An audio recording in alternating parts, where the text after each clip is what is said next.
سے ایک دن طیبہ نگر آ جائے گا۔ یہ دو آدمی اٹھے ہیں، یہ طیبہ نگر ابھی آئیں گے کیا؟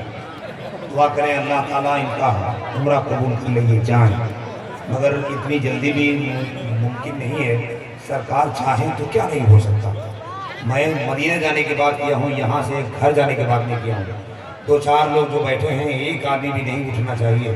ایک آدمی ابھی تک نہیں اٹھا ہے، لیکن کہیں کہیں سے اٹھک بیٹھک ہو رہی ہے، اسے پریشانی ہو جائے گی۔ حضرات آپ کو یقین جانے یہی وہ جگہ ہے جہاں سے مدینہ جانا آسان ہوتا ہے۔ صحیح بتا رہا ہوں، یہاں تڑپ کر مصطفیٰ کی عشق میں مچلیے گا نا تو مدینہ شریف جانا آسان ہو جائے گا۔ نبی کا عشق میرے جسم و جاں کا حصہ ہے۔ بڑے بڑے علماء بیٹھے ہیں، مگر آپ بیٹھے ہیں، میرا قسم خدا کی حوصلہ بڑھتا ہے۔ ایسا لگ رہا ہے جیسے نئی نظامت کے جنریٹر میں کوئی ادھر سے پیٹرول ڈال رہا ہے۔ آپ بیٹھے ہیں بس آج کے مسکراہٹ۔ نبی کا عشق میرے جسم و جاں کا حصہ ہے۔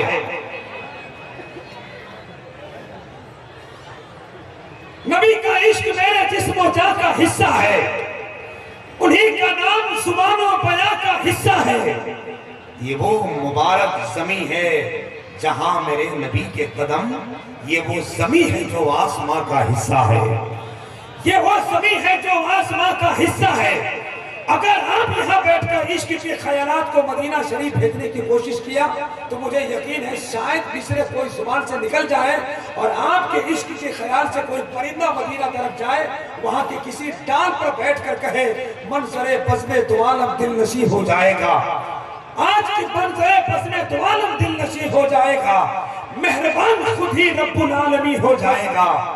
آج کی شب آمنہ کے گود بھر لینے تو دو، کل وہ بچہ رحمت للعالمین ہو جائے گا۔ حضرات بڑے محبت کے ساتھ بیٹھے ہیں آپ، یہ نوجوانوں کی پوری ٹیم جو میرے سامنے بیٹھی ہے، اللہ میرے بھائیوں کو سلامت رکھے۔ بڑی محنتیں کرنے کے بعد تب جا کر یہ جلسے وجود میں آتے ہیں، آسان نہیں ہے جلسے کرانا۔ مہینوں اور چندہ ہوتا ہے، مہینوں پلان بنتے ہیں، اس میں ان بھائیوں کا ہاتھ تو ان بزرگوں کی شخصیتوں کی سرپرستی ہوتی ہے، محنتیں ہوتی ہیں، مشقتیں ہوتی ہیں، تب جا کر جلسے وجود میں آتے ہیں۔ اللہ میرے تمام بھائیوں کو سلامت رکھے۔ حقیقت یہی ہے کہ میرے چار مصرے بڑے مشہور ہوئے تھے، جو بزم سید عالم سجانے والے ہیں، وہ اپنا بگڑا مقدر بنانے والے ہیں، رسول پاک کے کتنے ہیں چاہنے والے، بروز حشر وہ جنت میں جانے والے ہیں۔ تیار رہیے، آپ کی محنت کا صلہ ہم نہیں دے پائیں گے، یہ علماء نہیں دے پائیں گے، مگر اللہ کی قسم آپ کی محنت کا صلہ میرا رب عطا فرمائے گا۔ میں معافی چاہتا ہوں اور احساس کمتری کا شکار بھی نہیں ہوں۔ 20 سال سے زیادہ مارکیٹ میں ہو گئے مجھے نظامت کرتے، اللہ کا کرم ہے رات کے 3:30 بجے بھی آپ کے خون جو بہت ٹھنڈے ہیں، اس پھیپ اور پیپسی جیسے ٹھنڈا ہونے کے بعد بھی ہم اسے توا نہیں نظامت کے توے پر گرم کرتے ہیں، مگر چونکہ آج میری آواز حلق سے باہر نہیں نکل رہی ہے، ایسا لگ رہا ہے جیسے پہلے جا پھیپڑا سب باہر آ جائے گا۔ تیسرا اسٹیپ ہوتا ہے بولنے کا، میں تیسرے اسٹیپ سے بول رہا ہوں، 2 اسٹیپ سے آواز نہیں نکل رہی۔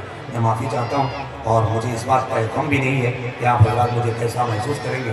اللہ کا شکر ہے، میں پورا فروری بولا ہوں، ابھی 15 فروری تک لگاتار کنٹینیو جلسے ہیں، ممبر شریف پہ بول رہا ہوں، اللہ جھوٹ نہ بلوائے۔ میری نظامت کا پوسٹر بھی آپ کے پاس آتے رہتا ہے، مگر آج کی جو پوزیشن ہے میں معافی چاہتا ہوں۔ بس اپنے مہمانوں کو آپ سن لیجیے، میں ان کو بلا دیتا ہوں۔ حقیقت کے ساتھ بڑے اچھے مہمان آپ کے آئے ہیں، میں کسی کی شکایت نہیں کر رہا ہوں، بس آپ بہت اچھے ہیں، اتنا خوبصورت ماحول بنا کے رکھے ہیں کہ میرا بس چلے تو میں آپ کو اپنے سر پہ بٹھا سکتا ہوں، لیکن مجبوری یہی ہے کہ آدمی اتنے ہیں، میرا سر ایک ہے، اس لیے آپ جہاں ہیں وہیں رہیے۔ آپ کا مرتبہ اتنا ہے کہ میں پلکوں میں بٹھا سکتا ہوں، آپ اتنے مرتبے کے حائل ہیں، حامل ہیں، کیونکہ میں نبی کی سنت ادا کر رہا ہوں، آپ صحابہ کی سنت ادا کر رہے ہیں۔ مصطفیٰ جان رحمت کے بارگاہ میں حضرت حسان بن ثابت رضی اللہ تعالیٰ عنہ تشریف لائے، نعت کا مصرع پڑھنا چاہا، میرے آقا نے ممبر پیش کی۔ حقیقت کہ یہ ممبر میرے آقا کی دین ہے، قطروں کو بخششوں کا سمندر عطا کیا، آقا نے نعت پڑھنے کو ممبر عطا کیا۔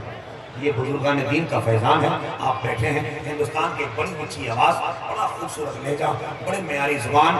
ہم برسوں سے پہلے نہیں بلکہ 20 سال پہلے جب اسٹیج پر ہم نہیں آئے تھے، اس وقت اس شخصیت کو میں نیچے بیٹھ کر سن رہا ہوں، میں بچپن سے حضرت کا خطاب سن رہا ہوں. دعا کریں اللہ اپنے حبیب کے صدقے میں قیامت تک ان کا خطاب ایسے ہی گونجتا رہے. ان کی تقریر سے ہم قوم کو فائدہ ہوتا رہے. میں چاہتا ہوں کہ سیتامڑھی کی زمین کے اوپر ہندوستان کے پورے ملک میں بڑے بڑے اجلاس میں، بڑے بڑے خانقاہ میں، بڑے بڑے درسگاہ میں، بڑے بڑے جامعہ میں، جہاں بڑے بڑے مشائخ، بڑے بڑے اکابرین بیٹھا ہوتے ہیں، حضرت علامہ اظہر القادری صاحب کی کا خطاب نایاب ہوتا ہے. بڑی اونچی شخصیت ہے. میں محترم حامد بھائی، حضرت علامہ نقیب اللہ صاحب، مولوی مشتاق صاحب، مہتاب بھائی اور پوری ٹیم کو مبارکباد پیش کرتا ہوں کہ آپ نے بڑے لکھی شخصیتوں کا انتخاب کیا ہے. ذیشان بھائی بڑے معیاری زبان میں نعت کا شعر پڑھا ہے. جو بچا ہے ان کا کلام، میں قسم کھا کے کہتا ہوں جو سوچ کے آئے ہیں وہ نکلوا لیں گے، نہیں تو یہاں سے ان کو نکلنے نہیں دیں گے. بس ہم آپ کے ساتھ رہیں گے انشاءاللہ. حضرت علامہ اظہر القادری صاحب قبلہ بہت دیر سے بیٹھے ہیں. اگر تھوڑی دیر مائک پر اور رہا تو کہیں حضرت ناراض نہ ہو جائے، اس لیے ان کو خوش کرنے کے لیے آپ اپنے قلب کو خوش کیجئے. ایک مرتبہ ہاتھ اٹھائیے. میری آواز لگی ہے تو کیا لگی ہے؟ آپ کی آواز تو زندہ باد ہے. آپ اٹھائیے ہاتھ اور لگائیے نعرہ. دیکھ لیجئے کون کون ہاتھ اٹھا رہا. پہلے اٹھائیے. آپ لوگ کیا سمجھتے ہیں 20 سال میں ہم کچھ نہیں سیکھے.